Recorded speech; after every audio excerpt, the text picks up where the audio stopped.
بسم اللہ الرحمن الرحیم۔ توحید کا انکار ہفتے اعمال پر منتج ہوتا ہے۔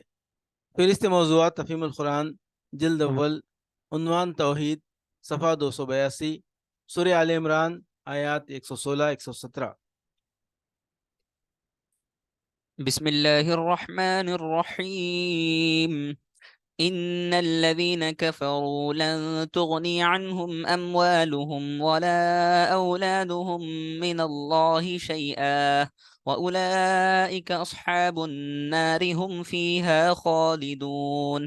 مثل ما ينفقون في هذه الحياة الدنيا كمثل ريح فيها صر أصابت حرث قوم ظلموا أنفسهم فأهلكت وما ظلمهم الله ولكن أنفسهم يظلمون. رہے وہ لوگ جنہوں نے کفر کا رویہ اختیار کیا تو اللہ کے مقابلے میں ان کو نہ ان کا مال کچھ کام دے گا نہ اولاد۔ وہ تو آگ میں جانے والے لوگ ہیں اور آگ ہی میں ہمیشہ رہیں گے۔ جو کچھ وہ اپنی اس دنیا کی زندگی میں خرچ کر رہے ہیں اس کی مثال اس ہوا کی سی ہے جس میں پالا ہو، اور وہ ان لوگوں کی کھیتی پر چلے جنہوں نے اپنے اوپر آپ ظلم کیا ہے اور اسے برباد کر کے رکھ دے۔ اللہ نے ان پر ظلم نہیں کیا، در حقیقت یہ خود اپنے اوپر ظلم کر رہے ہیں۔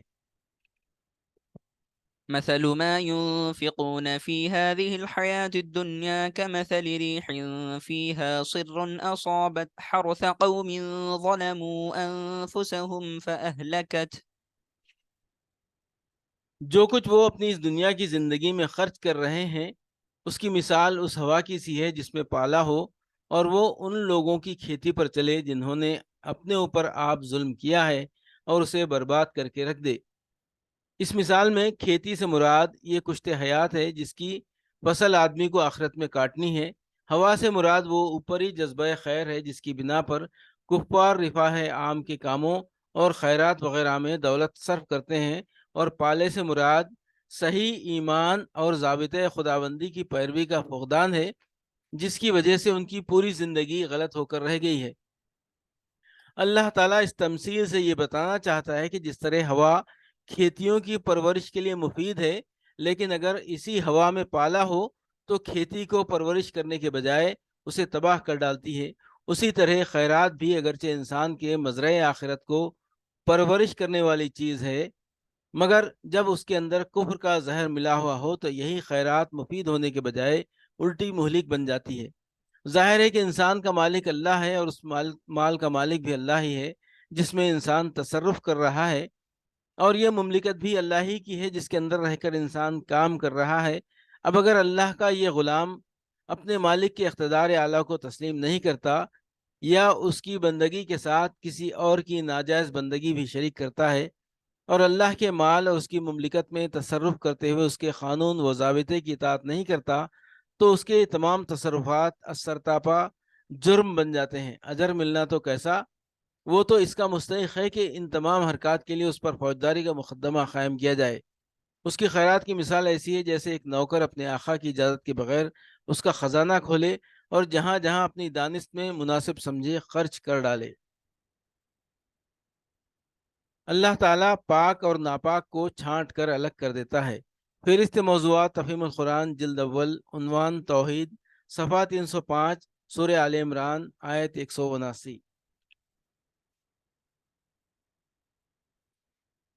ما كان الله ليذر المؤمنين على ما أنتم عليه حتى يميز الخبيث من الطيب. اللہ مومنوں کو اس حالت میں ہرگز نہ رہنے دے گا جس میں تم اس وقت پائے جاتے ہو، وہ پاک لوگوں کو ناپاک لوگوں سے الگ کر کے رہے گا۔ ما كان الله ليذر المؤمنين على ما أنتم عليه. اللہ مومنوں کو اس حالت میں ہرگز نہ رہنے دے گا جس میں تم اس وقت پائے جاتے ہو، یعنی اللہ تعالیٰ مسلمانوں کی جماعت کو اس حال میں دیکھنا پسند نہیں کرتا کہ ان کے درمیان سچے اہل ایمان اور منافق سب غلط ملت رہیں۔ صرف اللہ تعالیٰ پر ہی بھروسہ کرنا کافی ہے۔ فہرست موضوعات تفہیم القرآن جلد اول، عنوان توحید، صفحہ 376 سورہ نساء آیت 81۔ ويقولون طاعة فإذا برزوا من عندك بيت طائفة منهم غير الذي تقول والله يكتب ما يبيتون فأعرض عنهم وتوكل على الله وكفى بالله وكيلا۔ وہ منہ پر کہتے ہیں کہ ہم مطیع فرمان ہیں، مگر جب تمہارے پاس سے نکلتے ہیں تو ان میں سے ایک گروہ راتوں کو جمع ہو کر تمہاری باتوں کے خلاف مشورے کرتا ہے۔ اللہ ان کی یہ ساری سرگوشیاں لکھ رہا ہے، تم ان کی پرواہ نہ کرو اور اللہ پر بھروسہ رکھو، وہی بھروسے کے لیے کافی ہے۔ ہر طرف سے منہ موڑ کر خدا کی طرف یکسو ہو جانا۔ فہرست موضوعات تفہیم القرآن، جلد اول، عنوان توحید، صفحہ 558، سورہ انعام آیت 79۔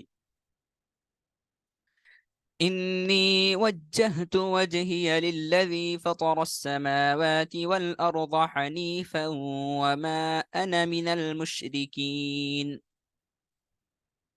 میں نے تو یکسو ہو کر اپنا رخ اس ہستی کی طرف کر لیا جس نے زمین اور آسمانوں کو پیدا کیا ہے، اور میں ہرگز شرک کرنے والوں میں سے نہیں ہوں۔